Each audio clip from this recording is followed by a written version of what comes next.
Kita masuk acara berikutnya, yaitu Tholabul Ilmi bersama Ustazah Hajah Fatma Hanum SPDI.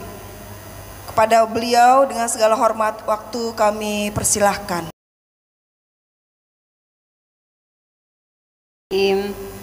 Assalamualaikum warahmatullahi wabarakatuh. Alhamdulillah, alhamdulillahi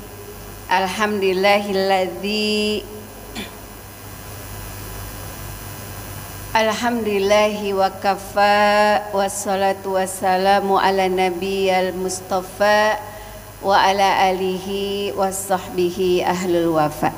Sadaqallahul azim. Ibu-ibu yang dirahmati Allah, alhamdulillah, puji syukur hari ini saya bisa bertemu dengan ibu-ibu sekalian. Gimana kabarnya? Sehat? Alhamdulillah.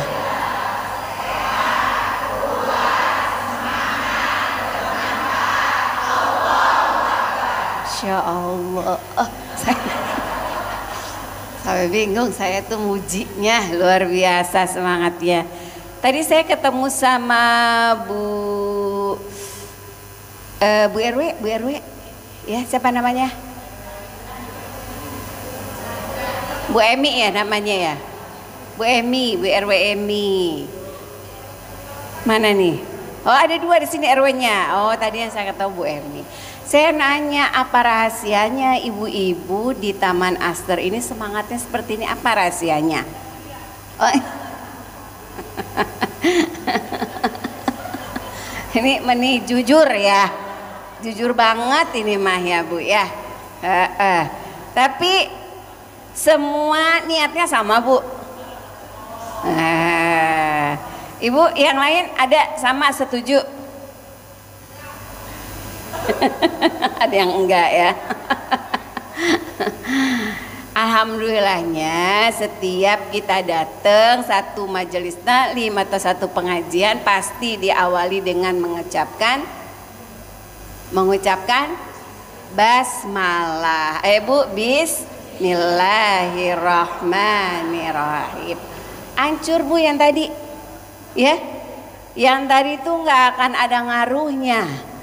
Itulah hebatnya duduk di majelis taklim Bu ya. Majelis taklim itu selalu memberikan 4 keutamaan. Ya Bu ya.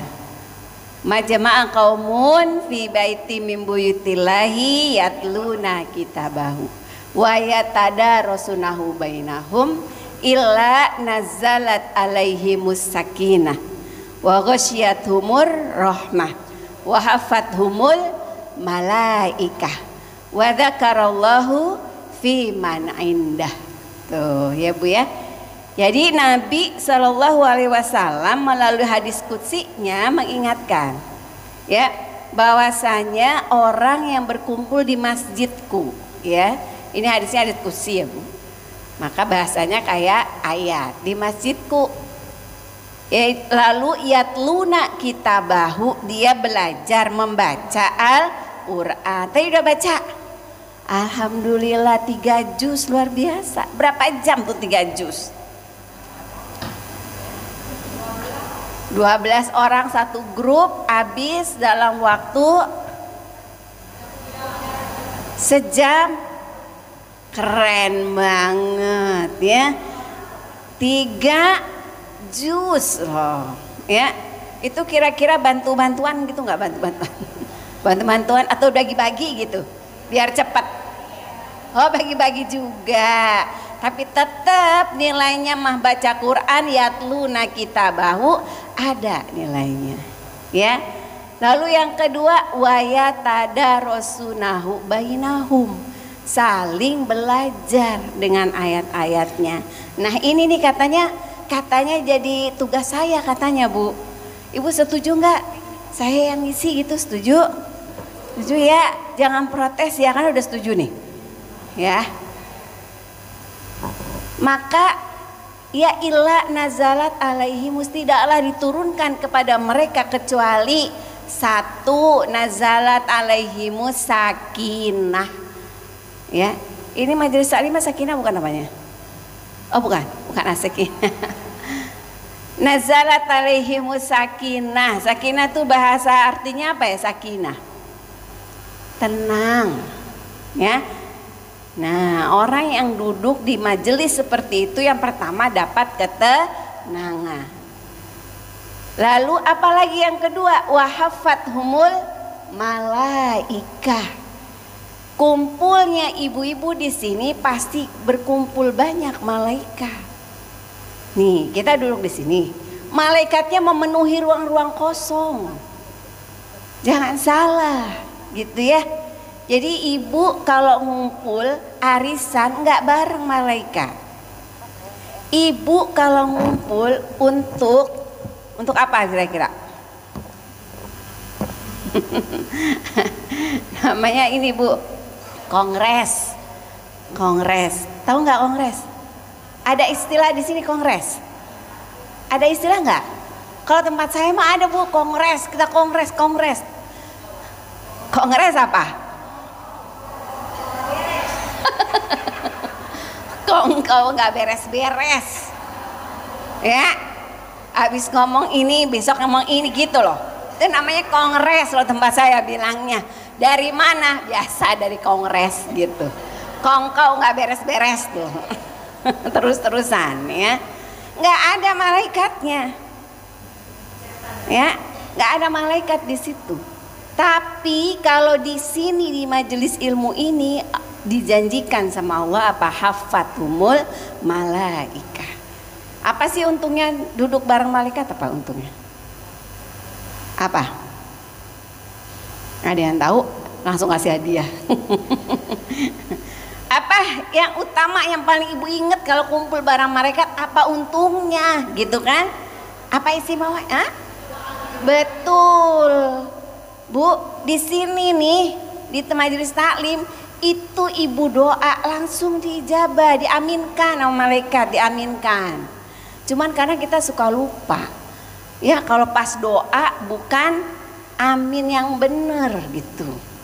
Amin tapi sambil ngelirik temennya, ya sambil bisik-bisik katanya nih katanya. Saya yakin di sini nggak ada ya, nggak ada lah di sini ya, nggak ada yang beda gitu.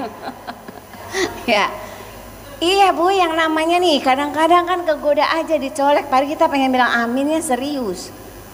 Dicolek sama temen, ya ngingetin tuh. Waduh, cakep banget deh itu kerudungnya. Pengen, udah lama saya pengen tuh kerudung, gitu ya. Enggak ngomongin orang, enggak. Cuman hal yang sepele tuh, ya Bu, ya kan? Terganggu amin kita. Kan mending juga tuh sambil diem ibu ngeliat ada teman kerudungnya bagus, bajunya bagus, minta sama Allah. Ya Allah pengen banget kerudung kayak begitu, gitu.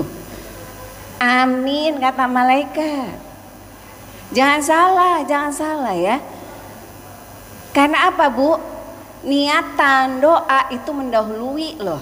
Orang beriman itu niatnya, doanya mendahului amalnya. Dapat pahala. Ya, jadi hafat malaikah itu dikabulkan permintaan ibu, diaminkan oleh malaikat, gitu ya. Lalu apalagi wa ghasyiyahumur rahmah,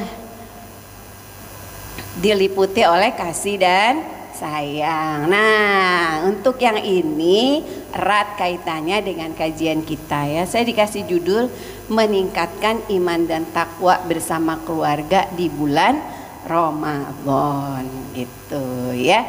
Terus saya udah bikin nih PPT, cuman masalahnya saya nggak ada laptop, adanya tab gitu ya. Jadi karena adanya tab nggak bisa nyambung etaka ditu. Jadi saya maaf ya, jadi kayak ngedongeng ini, boleh Bu? Boleh ya. Jadi istilahnya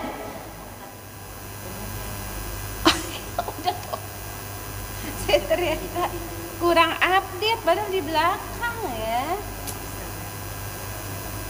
Saya gimana ya Bu? Saya nggak ngerti deh. Oh bapak ya Pak, tolong Pak. Nyambung adanya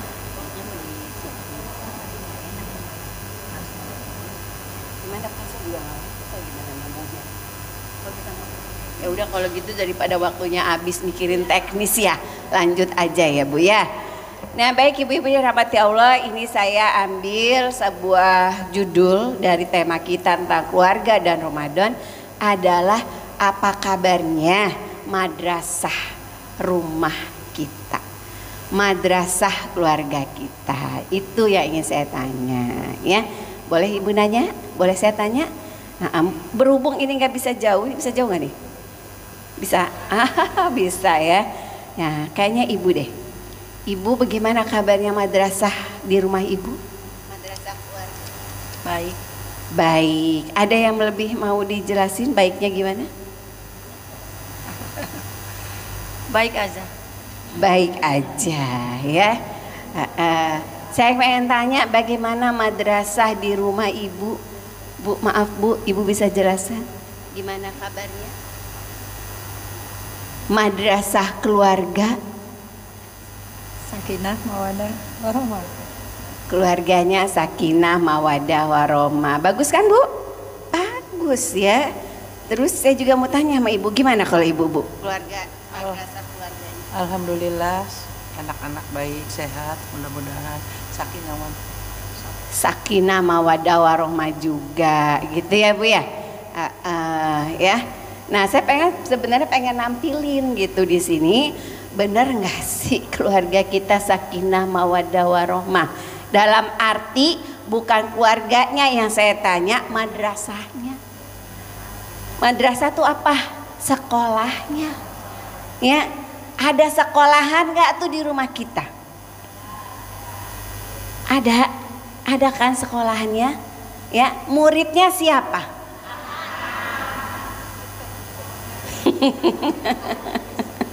Saya lebih setuju sama ibu ini. Kita juga jangan salah, setiap pendidik juga murid. Ibu emang udah kenal anak ibu, udah tahu cara ngajarinya? Ibu ada pengalaman anak-anak dikasih assalamualaikum hari ini jawabnya 2 hari lagi? Ada? Anak-anak yang kuliah di tempat lain nanya gimana nak kabarnya, dijawab dikirimnya pagi, jawabnya malam. Ada yang 2 hari nggak dijawab. Ada teman saya bilang langsung blok. Dia bilang saya blok aja Bu Fatma. Ibu ngerasain nggak kayak begitu? Terus ibu diem aja, nggak melakukan apa-apa, nggak tahu harus bagaimana? Atau ibu langsung marah-marahin anak? Itu namanya madrasah. Allahu Akbar. Nah ibu, kita lihat saya nggak ada, belum bisa ya? Belum bisa. Ibu-ibu yang rahmati Allah, keluarga adalah amanah besar dari Allah Subhanahu wa taala. Amanah itu ada di Al-Qur'an. Ya.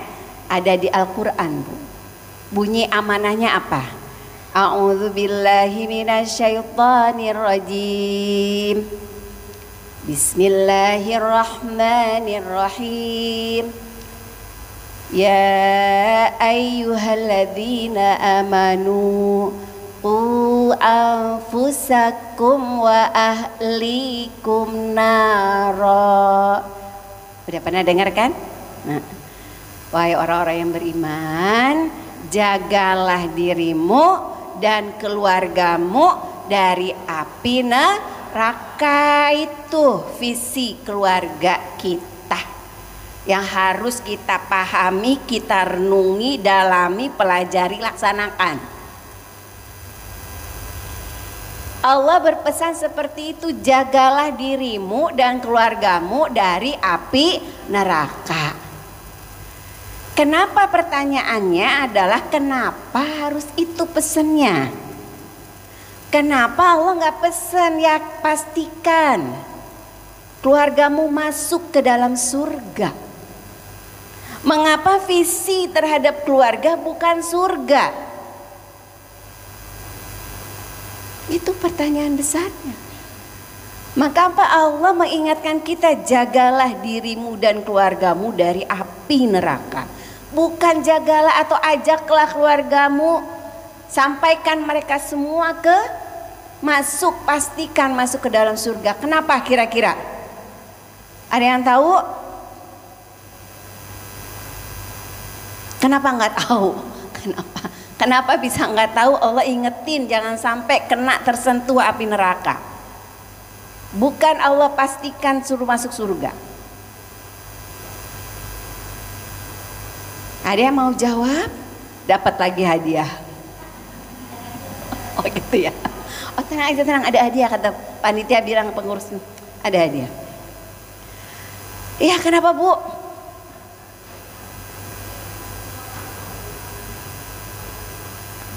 Pasti masuk ke dalam surga, betul. Ya, 100 buat Ibu.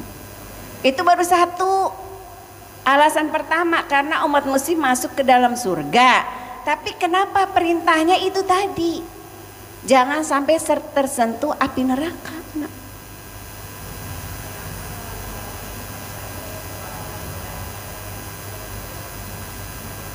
Boleh, ya, boleh.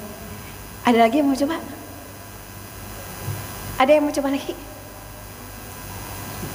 Sebelum udah ada, sebelum saya tunjuk udah ada yang nunjuk.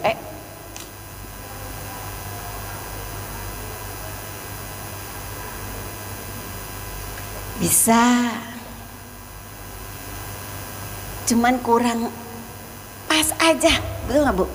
Kalau sesuatu Ibu punya baju tapi tangannya kepanjangan, enak nggak?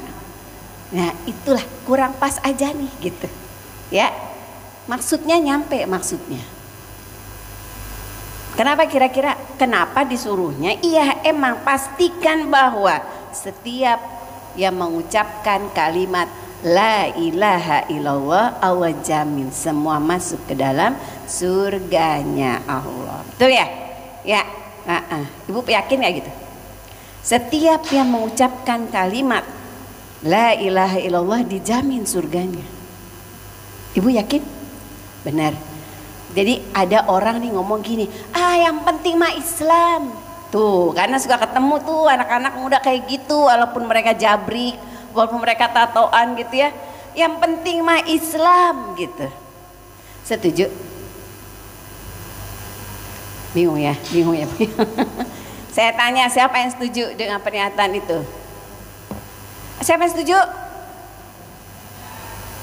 Siapa yang enggak? Ibu nggak jelas nih kayaknya ya. Nggak kanan nggak kiri itu kebiasaan deh ibu-ibu deh, ya cari aman, nggak mau nunjuk pokoknya. Kalau ditanyain kalau apa pokoknya terserah gitu ya. Terserah Bu Fatma dah gitu ya. Ibu yakin nggak kalau misalnya ada ungkapan yang penting mah Islam? Kenapa tadi kagak nunjuk? Siapa yang bilang enggak? 1, 2, 3, 4, 5, 50%-nya enggak ya 30%. Siapa yang setuju?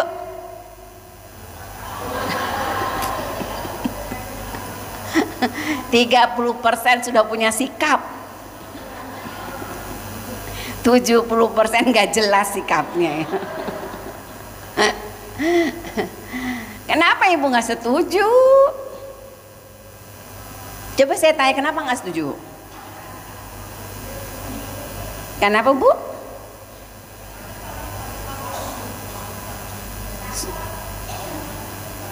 Yang saya tanya, kenapa ibu nggak setuju?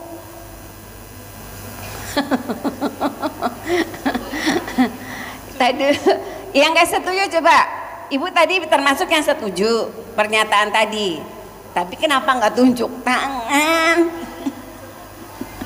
Ini kebiasaan perempuan nih begini nih, mama begini nih, nggak jelas sikapnya, ya kan? Itu udah satu tuh ciri sahabiahnya luntur.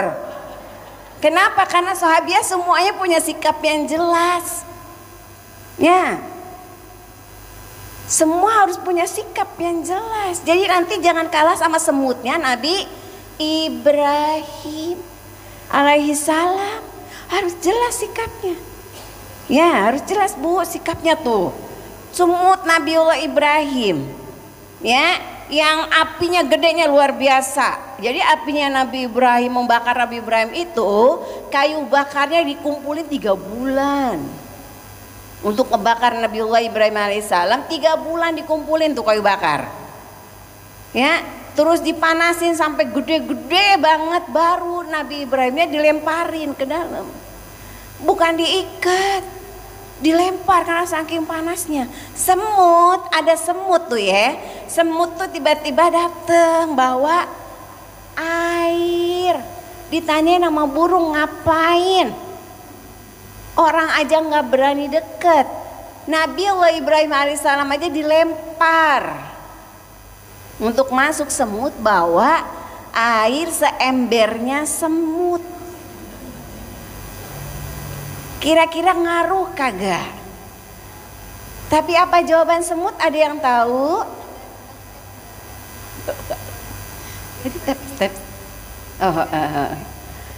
Ya Bu, semut apa ungkapan semutnya di zaman Nabi Ibrahim alaihissalam apa? Enggak apa-apa. Yang penting Allah tahu aku ada di pihak mana. Jelas nggak sikapnya? Nah, jadi kita juga begitu, masih jelas sikap kita. Jangan takut, kita belum sampai akhirat. Belum.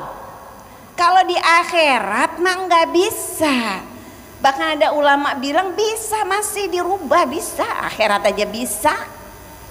Karena Allah Maha Pengampun, Allah Maha Ya, yakin gak tuh kalau di akhirat bisa dirubah?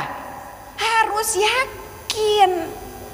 Nih yang namanya Ramadan tuh tarbiyah tarbiyah iman tuh di sini letaknya. Harus yakin. Ya. Jadi tadi Ibu termasuk yang setuju sama statement ya. 2 yang setuju nih. 3, ada lagi 4. Semua ini coba ulah mana yang setuju statement. Nah ternyata Bu RW kurang hitungnya, cuma 1, 2 bisa. Ya, nggak, saya pengen kita belajar punya sikap aja. Jangan takut, perempuan mah kebiasaan takut emang. Ya, selama masih di dunia bisa diperbaiki, masih punya kesempatan. Jangan takut salah, jangan takut kalah, jangan suka FOMO. Takut ketinggalan gitu ya. Nah ibu-ibu, tadi jawabannya hampir benar. Jadi statement tadi 100% benar meskipun ibu nggak setuju. Karena apa? Dijamin surga setiap yang mengucapkan kalimat La ilaha illallah meskipun hanya sebesar biji zarah. Ibu nggak boleh menjudge Islam seseorang hanya karena dia beda dengan kita, hanya karena dia pakaiannya beda dengan kita. Tapi dia Muslim, kita nggak boleh mengkafirkan, ya kan? Jadi semua udah paham kan? Setuju kan sama statement tadi? Jadi kalau ada anak-anak ngomong yang penting Islam, bagus kita giniin, betul? Siap? Nggak usah dilihat tuh tatonya, nggak usah. Nggak usah dilihat tuh celana pendeknya, nggak usah. Ini dulu, ya kan? Islam dulu, bener itu hadis, dijamin. Cuma, gitu ada cumanya emang ya. Cuma masuk ke dalam surga itu, kan tadi dijamin surga. Cuma masuk ke dalam surga kita melalui 3 jalan, gitu. Yang pertama apa jalannya? Cara masuk ke dalam surga tuh melalui dasar hadis. Kita masuk ke surga itu lewat apa aja? Dengan cara bagaimana? 1, dengan cara dicomot sama Allah. Jalan tol kata para ustadz. Ibu yakin gak? Harus yakin. Nah, kalau sampai di sini saya ingetin lagi, itu emang cara kita masuk. Yang pertama lewat jalan tol atau dicomot. Yang kita semua bahkan sahabat lain pun keduluan sama Kasyah radhiyallahu an. Ya, yaitu apa? Yang masuk ke dalam surga tanpa hisab. Masya Allah, semoga kita semua ikutan Ukasyah. Yang kenceng ya Allah, yang ngomong amin yang kenceng ya Allah. Nah gitu, semangat napa?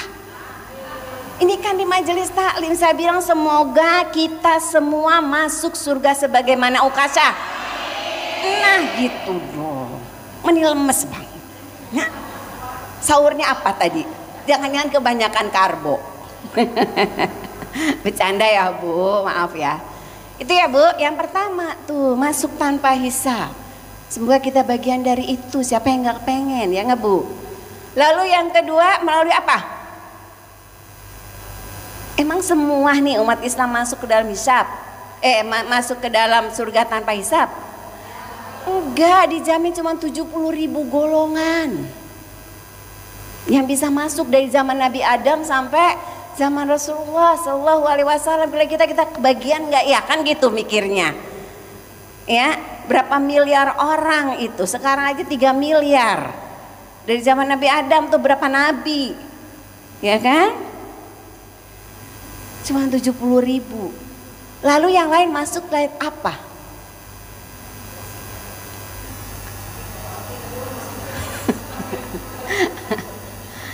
Dari mana yang lain tuh? Yang kedua yaitu apa?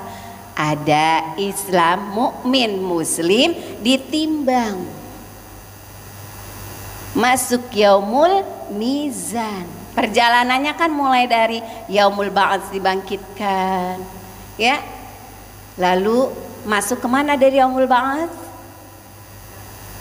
Masuk ke mahsyar, ya. Habis dari mahsyar masuk ke ketemu Rasulullah dulu ya Bu ya.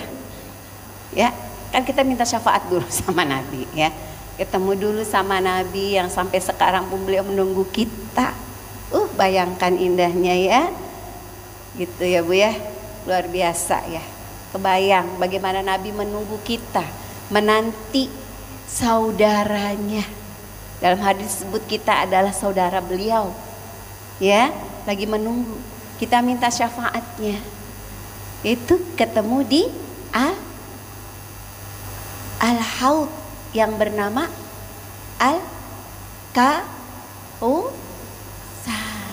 Telaga Kausar. Di sanalah dikasih apa? Minum air, ya. Air syafaat yang pertama gitu ya, kecuali yang ditutup ya, nanti akan ada Bu ditutup, jadi Nabi nggak bisa kasih gitu ya, nggak bisa kasih, sampai bertanya kepada malaikat Jibril, kenapa aku nggak, itu umatku, lihat dari mana, lihat dari tanda bekas wudu. Nah Ibu tahu tuh kan ya apa yang diperlukan tuh melalui itu. Jadi jaga, ya dijaga. Dari tanda bekas wudhu, tapi gak bisa dikasih. Kenapa? Kata malaikat Jibril, itu umatmu yang suka berbuat bid'ah. Begitu katanya. Ya cuman kita gak boleh nyebutin menjudge orang bid'ah ya Bu, gak boleh ya, karena ketentuannya gak di kita. Ketentuannya di majelis ulama. Kalau nunggu Allah jauh banget nanti di yaumil akhir ya. Majelis ulama berdasarkan semua ilmu agama, Al-Quran dan hadis yang menentukan mereka, jangan sembarangan. Ya, tapi itu hadisnya bilang begitu. Ya Bu, setelah itu baru ketemu dengan yaumul mizan, ditimbang. Ya, setiap ditimbang maka Nabi menunggu. Ya Allah, cintanya Nabi sama kita. Ya, cintanya Nabi kepada kita. Ayo kita salawat dulu. Sallallahu ala Muhammad. Sallallahu alaihi wasallam. Sallallahu ala Muhammad. Sallallahu alaihi wasallam. Ya Nabi salam alaika, ya Rasul salam alaika, ya Habib salam alaika, salawatullah alaika. Kalau sapi nangis kita, ya. Nabi menanti kita di yaumul mizan, menunggu kira-kira timbangannya mana nih, ya, berat apa kagak yang baiknya. Maka yang kurang dikasih sapaan, dikasih Bu. Tapi ada tetap dikasih jeblok di sini, ada nggak? Ada, ya. Nah, kelompok yang kedua adalah orang yang ketika ditimbang, timbangan sebelah kanannya lebih banyak. Sebelah kanan kira-kira dosa apa pahala? Pahalanya. Kelompok kedua orang yang masuk ke dalam surga dengan hisab, cuman hisabnya kanan lebih banyak. Ya, ashabul yamin. Maka dia masuk ke dalam surga. Mudah-mudahan paling enggak kita ikut yang ini. Mending kagak amin lagi. Mudah-mudahan kita semua ikut yang ini. Ya Allah yang bilang amin kabulkan. Lalu ada kelompok yang ketiga. Nah, kelompok yang ketiga sama dihisap nih. Tapi timbangannya jeblok gitu. Ya Bu ya. Nah, ini mampir dulu. Tubuh 3 cara tuh masuk ke dalam surga. Ya. Masuk semuanya, cuman yang kita pilih adalah yang pertama mudah-mudahan, dan yang kedua insya Allah itu ya, karena berat banget yang pertama, tapi insya Allah doa mah tetap kudu gitu ya Bu ya. Nah ibu-ibu yang dirahmati Allah, itulah mengapa kita bisa paham Allah Subhanahu wa Ta'ala mengasih atau memberikan visi keluarga. Ku anfusakum wa ahlikum naro. Jangan sampai deh tuh keluarga kesentuh oleh api neraka gitu, ibu-ibu ya. Setuju kan? Nah, oleh sebab itu ibu-ibu, maka kita harus perhatian dengan keluarga-keluarga kita. Ya, saya pengen memberikan data sebenarnya di sini. Belum mulai ya. Nah, data nih di Kementerian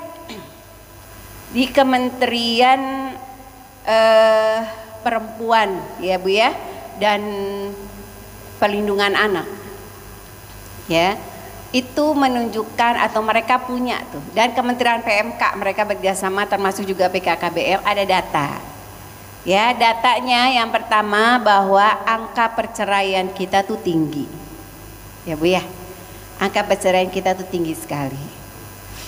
Nah ini sampai sekarang belum selesai nih ya. Kalau itu tahun 2024, jadi kenaikan terus tuh angka perceraian. Angka pernikahan di kita ya turun gitu.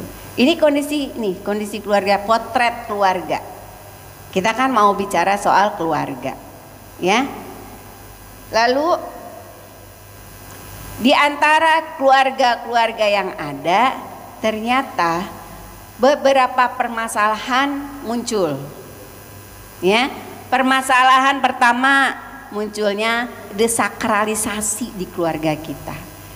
Gak ada yang sakral gitu ya, maksudnya kesakralan keluarga itu menurun. Buktinya apa? Mudahnya orang mengucap cerai ya. Ada yang menikah cuman berapa menit ya. Saya salah nggak sih? Ada tuh saya pernah sekilas aja karena saya nggak suka perceraian. Kalau udah percaya suka nggak saya baca gitu ya. Katanya cuma beberapa menit atau beberapa jam cerai, baru juga nikah. Ada yang cuma beberapa bulan, ada nggak? Ada, gitu ya. Ya jadi angka perceraiannya meningkat, tapi angka pernikahan nurun. Ini gejala apa nih? Makanya saya nanya, gimana kabarnya madrasah kita?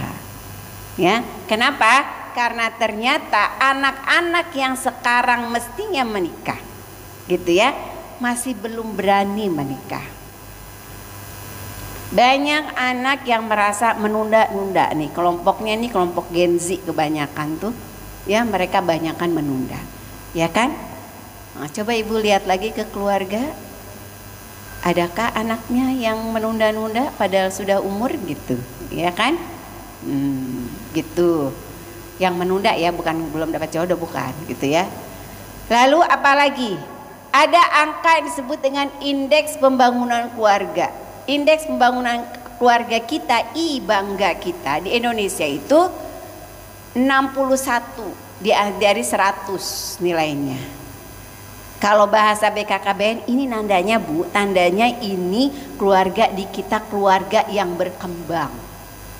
Ya, kalau nggak disebut keluarga yang terbelakang gitu. Ya, sedang berkembang Bu, ini sedang berkembang. Ya, tapi bangga indeks pembangunan ya keluarga kita segitu. Indeks kualitas keluarga di Indonesia 70. Ini angka-angka yang harus kita pahami, bukan berarti nih Bu ya, bukan berarti kita lalu melemah gitu ya. Udah berarti keluarga saya kayak gitu ya, bukan dalam itu. Angka ini bukan sekedar angka, tapi gimana kita mengevaluasinya gitu ya. Gimana keluarga kita kira-kira masih nggak tuh sesuai dengan visi keluarganya, masih nggak sesuai dengan keinginan Allah Subhanahu wa Ta'ala, bahwa kita sudah melaksanakan visi yang Allah sebutkan, ya, menjaga kita, diri kita dan keluarga kita dari tersentuh api neraka, gitu Bu, ya. Dan keluarga baiknya tuh tidak hanya keluarga kita, tapi juga keluarga tetangga diperhatiin, jangan hanya sibuk ngurusin keluarga kita. Ya, kenapa? Karena tetangga ngaruh sama kita. Ngaruh nggak Bu? Ngaruh nggak? Ngaruh ya. Jangankan masih hidup, tetangga kuburan aja ngaruh. Makanya kan ada yang namanya kuburan Islam, kuburan non Muslim gitu kan ya. Itu menandakan diingetin ngaruh nanti kalau disiksa kedengeran. Makanya pengen sih tetangga kita syahidah gitu ya, para syahid gitu ya, jadinya enak, kita denger enaknya gitu ya. Nah ibu-ibu dirahmati Allah, itu kondisinya, kondisi keluarga kita tuh seperti itu. Maka Ramadan hadir nih sekarang.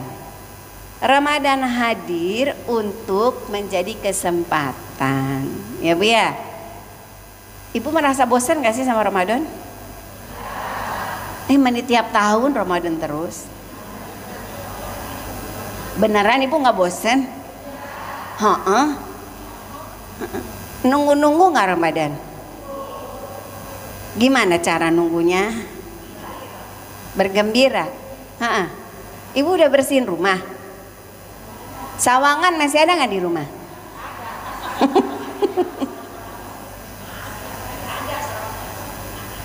Sawang-sawang ya.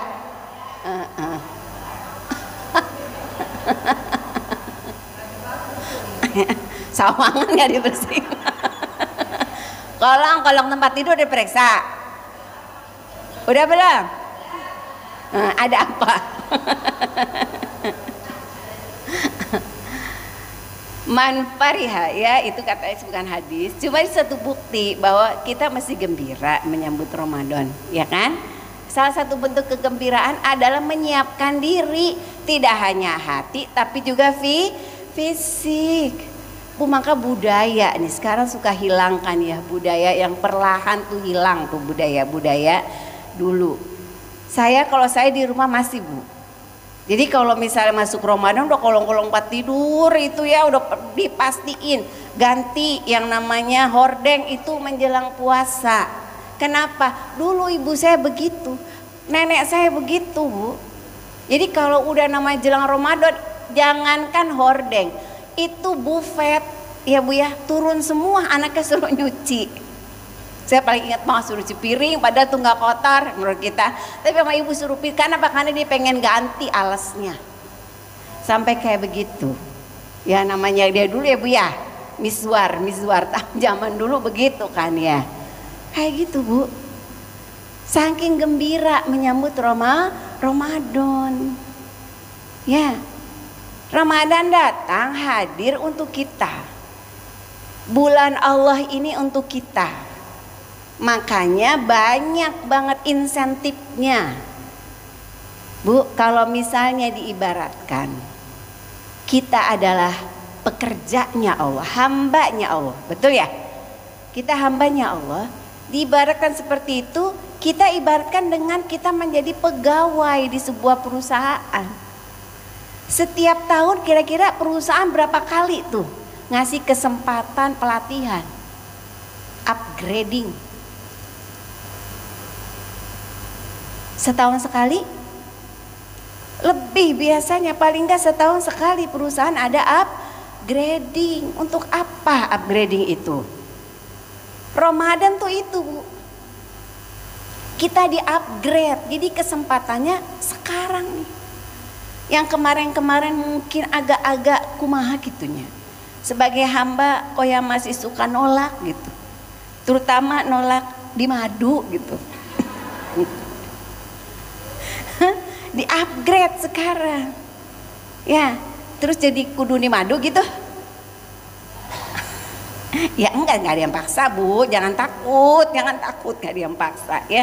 Hukum madu mah gak ada yang paksa.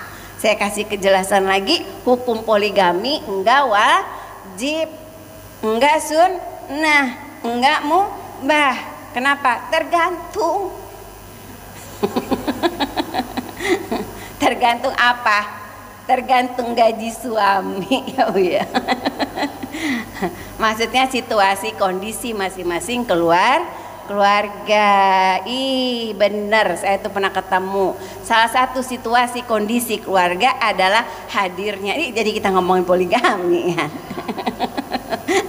Karena biasanya tuh ibu-ibu saking gak maunya di madu sampai lupa sama ayatnya. Ada tuh teman saya bilang, ih saya tuh senang sama senang, Bu Fatma senang. Cuma ini nih, ayat ini nih, sampai bilang begitu. Mas ayat ini doang nih saya ini, aduh kayak demen banget. Begitu. Ya. Nah makanya sekarang Ramadan saatnya di upgrade ya. Upgrade deh. Kesempatan Ramadan, kesempatan upgrading. Meningkatkan. Kabar baru ya, meningkatkan.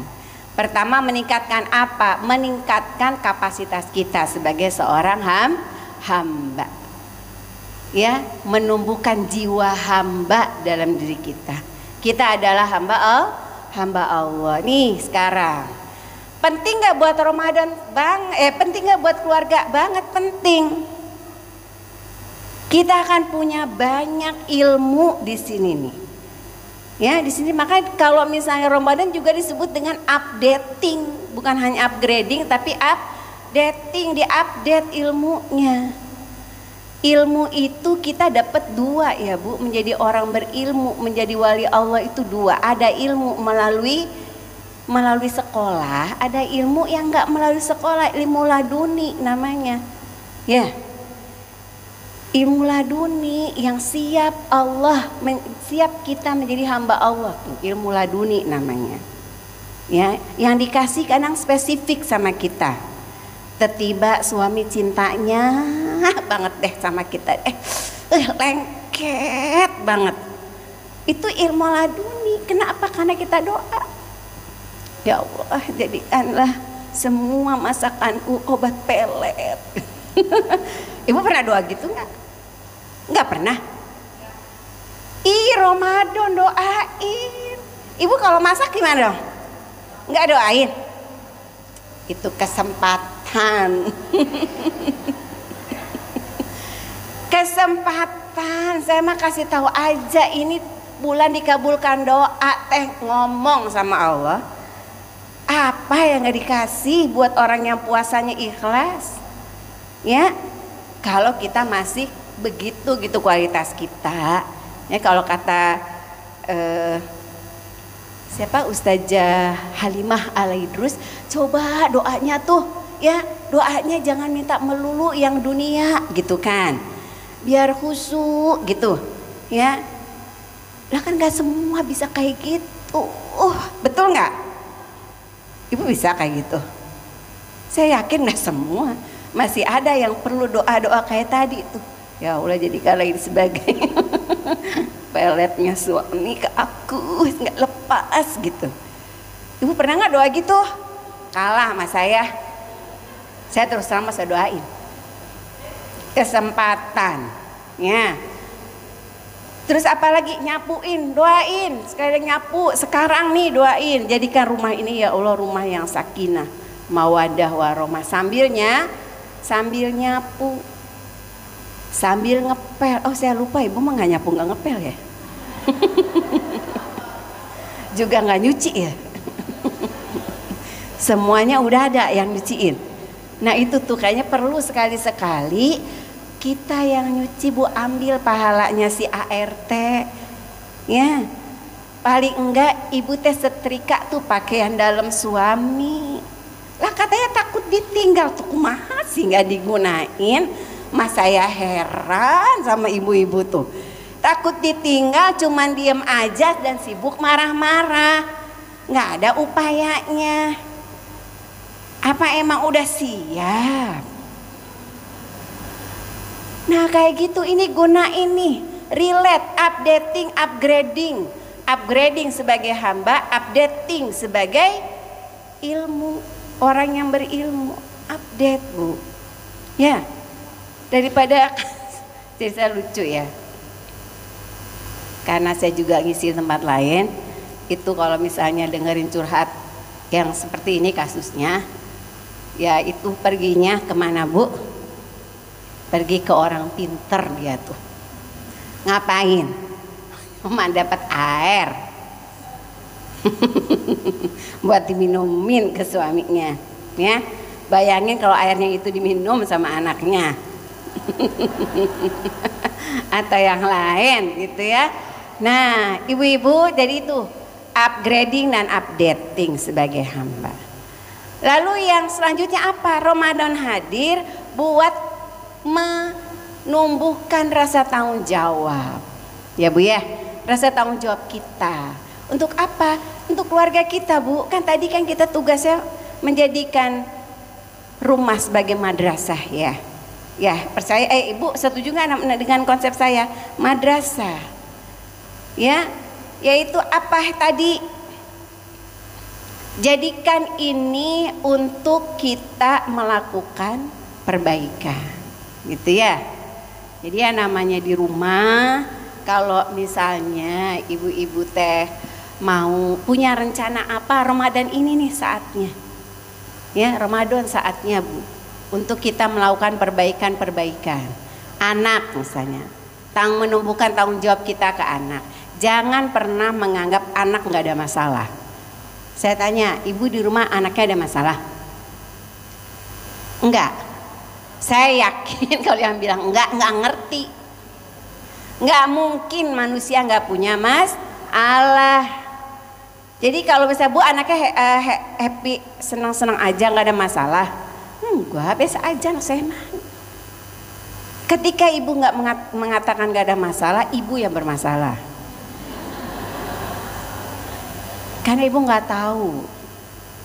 Ibu, anak kita, terutama yang Gen Z. Siapa di sini anaknya ada yang Gen Z? Siapa? Coba angkat tangan. Semua nggak angkat tangan, nggak jelas nih ibu-ibu sini nih dari tadi. Siapa yang punya anak Gen Z? Gen Z itu usia sampai 30.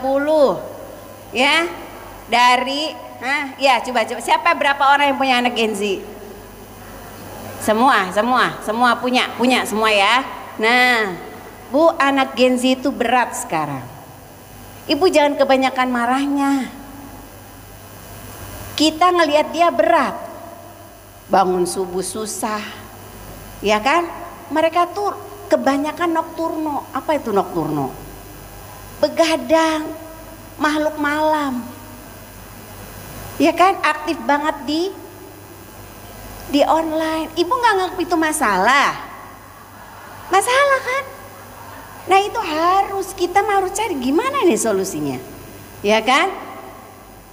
Ibu ketika ibu nganggap itu menganggap itu masalah, anak lebih nganggapnya masalah. Mereka lebih berat ngadepin dunia mereka. Ya, anak-anak yang hidup di zaman sekarang tuh seperti punya dua dunia. Seperti menemui dua realitas. Satu realitas nyata, yang kedua realitas semu atau maya. Ya, kan hidup di dua dunia tuh berat. Betul nggak Bu? Berat hidup di dua dunia tuh. Ya, Ibu apa nggak berat kalau suruh foto nih, Ibu foto ya. Bayangin Ibu senyum padahal Ibu nggak pengen senyum. Betul nggak sih? Saya kadang-kadang di foto ini realitas semu. Karena emang nggak semua orang pengen senyum disuruh senyum. Senyum gitu kan. Itu anak-anak ngadepin hampir tiap hari di lingkungannya. Kita mungkin pas majelis taklim ya, gitu nggak? Ya kan? Terus gini lagi ya, gitu ya Bu. Itu kan berat Bu, saya nggak pengen senyum, sebenarnya nggak pengen senyum. Orang lagi di rumah masih cucian numpuk, cucian piring numpuk, belum masak, nanti buka pakai apa, masih mikir gitu. Senyum gitu ya. Itu realitas semua. Anak-anak hampir tiap hari mereka menemukan itu. Bahkan di temannya. Maka jangan heran kalau kemudian ada kasus yang dulu ya, saya tuh memperhatikan ada Laura, Ibu tahu Laura? Ya, yang dia kemudian kecelakaan sama pacarnya katanya. Dianya non muslim, pacarnya muslim. Kan jadi saya tertarik ya, karena begitu viral kasusnya. Apa gitu ya, ternyata kegelisahan dan kegalauan pacarnya yang nanggung Laura. Mereka berat Bu ngadepin kehidupan gitu. Jadi pacarnya ini nih yang namanya namanya juga Muhammad lagi gitu ya. Ya Allah, ya sedih saya Bu bacanya. Kenapa itu? Karena orang tuanya nggak ngerti. Ya, ibu-ibu, anak-anak Gen Z harus lebih ditemani. Maka berusahalah jadi teman. Berusaha jadi apa? Jadi teman. Jangan kalau ketemu bawaannya nanya, udah sholat belum? Puasa gimana puasa? Baca Quran gimana baca Quran? Gitu ya. Hati-hati, sekarang ini yang dibutuhkan kita belajar, bukan ngajar. Ya, belajar mendekati anak. Cari topik yang mereka mau ngomong. Saya pernah Bu ngalamin ketika perbedaan ya. Jadi saya punya 2 anak Gen Z dengan anak yang sebelumnya milenial tuh jauh banget, beda banget. Ya, bisa agak-agak company sama anak milenial mah. Masih diterima gaya company kita, bawa sapu. Ibu gitu gak sih? Kalau saya suka gitu Bu. Kalau susah dikasih tahu deh, tinggal bawa sapu aja. Saya udah bawa sapu juga dia udah langsung berubah. Padahal nggak mukul nggak, ya bawa sapu doang. Gitu. Kalau anak-anak milenial itu kita mau bersih-bersih, nggak usah nyuruh bawa sapu, ya kan? Udah nggak enak mereka. Anak Gen Z mah tunggu dulu. Ya, kalau nggak kita ngomong mah nggak bisa ya. Gitu kan beda. Saya pernah begitu Ibu, sampai satu saat saya harus ngomong ke psikolog gimana caranya, dikasih tahu gini berhasil. Yang intinya jangan enggak dipikirin, jangan enggak dicari solusi sebagai bentuk tanggung jawab. Ramadan saatnya nih meningkatkan tanggung jawab. Diingatkan, jadi visi keluarga kita itu adalah visi untuk tanggung jawab. Ya. Ya ayyuhalladzina amanu kutiba alaikumusiyam, ya. Kama kutiba alal ladzina min qablikum la'allakum tattaqun. Jadi ibadah puasa ini udah ada sejak lama. Semua agama samawi ataupun yang enggak samawi melaksanakannya. Berarti kan empiris banget, ya kan? Ada bukti empirisnya, dia dibutuhkan dalam kehidupan kita, gitu ya. Terus yang kedua, apalagi terbukti, punya data yang semua agama mengakui bahwa puasa adalah menahan diri. Ya, punya kemampuan menahan diri. Jadi pertahanan diri kita muncul melalui puasa. Alhamdulillah, kalau Islam lebih lagi, yang namanya puasa disebut siam. Maknanya apa? Makna siam itu apa? Satu kata makna siam. Menahan. Dah itu. Jadi kalau ibu ibarat orang mau nyebrang, nah ini imsak namanya. Amsaka itu arti siam. Som itu amsaka artinya. Punya daya tahan, pengendalian diri itu di puasa. Ya. Kalau di zaman sebelum Nabi mendapatkan surat Al-Baqarah, surat Al-Baqarah 183 itu adalah jatuhnya tentang ibadah puasa yang sunnah, ya, yaitu puasa Muharram. Kenapa? Karena puasa Ramadan udah ada dari dulu, cuma sama orang-orang ahli kitab dirubah-rubah, kadang Ramadan, kadang bulan lain gitu. Ya. Kenapa? Karena nyari waktu yang enak. Tuh ya. Mengapa kemudian turun Islam, keturun syariat Islam yang sekarang? Karena udah dirubah-rubah Bu, dicari waktu yang enak tuh. Jadi pernah ada sekelompok masyarakat ahli kitab menemui pendetanya. Terus nanya, ini kayaknya aduh kalau bulan ini puasa Ramadannya lagi berat banget gitu. Ya, akhirnya dipindah. Udah sampai begitu mereka memindah gitu. Ya. Maka turunlah surat Al-Baqarah ayat 185 ya. 185. Ini bisa jadi pertanyaan nih, jadi pertanyaan. Ya, yang bunyinya gimana? 185. Syahrul Ramadan alladzi unzila fihil Qur'an hudal linnasi wa bayyinati minal huda wal furqan. Faman syahida minkum falyasu.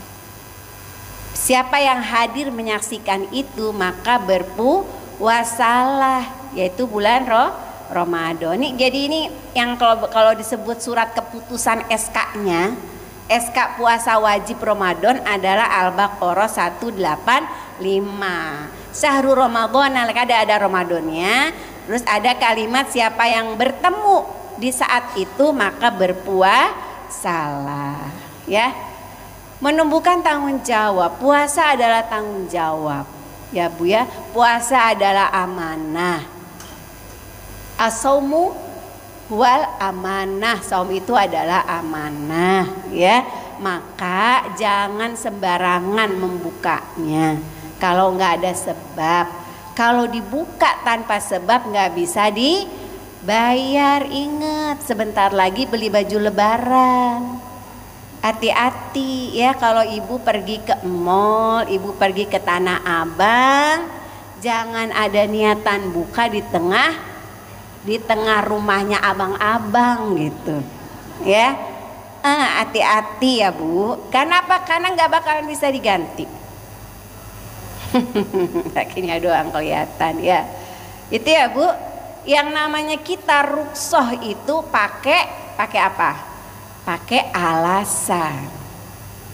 Ya nggak bisa, memang kita ada ruksoh. Ruksohnya sholat dengan jamak, dengan qashar, ya kan? Yang namanya pertimbangan jamak itu lebih mudah daripada pertimbangan qashar, gitu ya Bu ya. Betul nggak saya ngomong? Betul ya. Pertimbangan jamak lebih mudah daripada pertimbangan qashar. Jadi ibu bisa jamak, kayak sebulan nggak pernah jamak nih, jamak. Boleh nggak? Boleh nggak? Secara fikih boleh, tapi secara adab nggak elok. Ya, tiba-tiba kita, aduh saya lagi hajatan, kayak sejamak aja deh, gitu ya. Secara fikih mah boleh-boleh aja, tapi secara adab nggak bagus, gitu mah, ya. Seperti itu. Nah, ibu itu tanggung jawab. Dan yang selanjutnya, dan terakhir ya, adalah di dalam Ramadan juga menumbuhkan misi Ramadan datang untuk kita adalah untuk kesuksesan bareng. Ya, kenapa? La'allakum tattaqun. Ya, ini yang namanya orang kalau takwa tuh masya Allah. Ya. Takwa itu fadilahnya luar biasa. Yang pertama apa? Misal salah satu aja. Apa Bu? Wa may yattaqillaha yaj'al lahu makhraja. Ya. Jadi ini untuk kesuksesan besar setahun ke depan, insya Allah yang muncul adalah makhraja. Ya.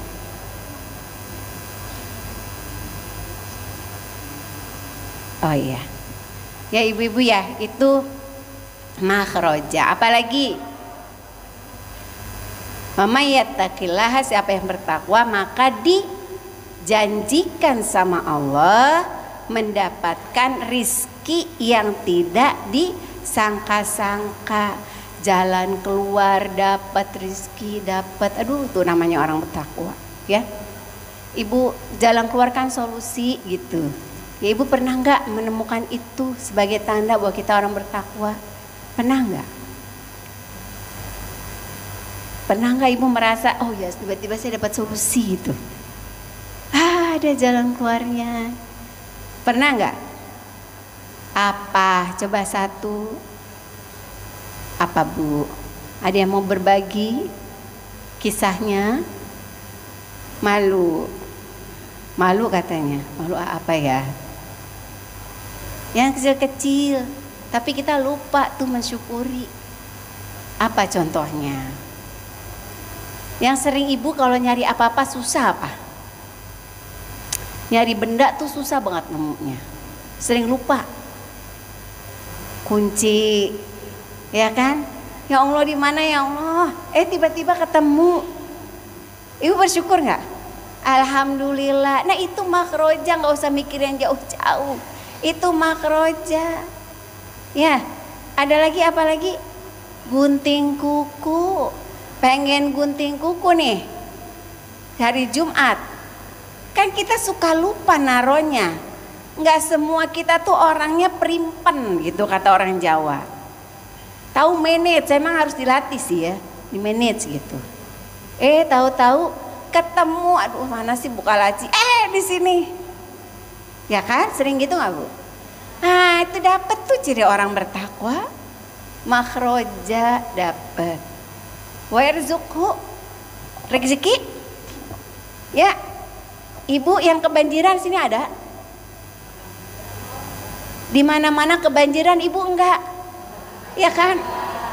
Wa yarzuqhu min haitsu la yahtasib. Masya Allah, itu ada perumahan elit di Bogor, udah serumah. Ya. Alhamdulillah di tengah kondisi yang lagi parah tempat lain kita dapat rezeki. Ya Allah, alam bisawab ibu-ibu. Mungkin itu aja ya yang bisa saya sampaikan. Lebih dan kurangnya mohon maaf. Billahi taufiq wal hidayah. Assalamualaikum warahmatullahi wabarakatuh. Waalaikumsalam warahmatullahi wabarakatuh. Terima kasih kami sampaikan kepada Ustazah Fatma Hanum yang sudah menyampaikan ilmu yang begitu banyak kepada kita semua. Semoga apa yang beliau sampaikan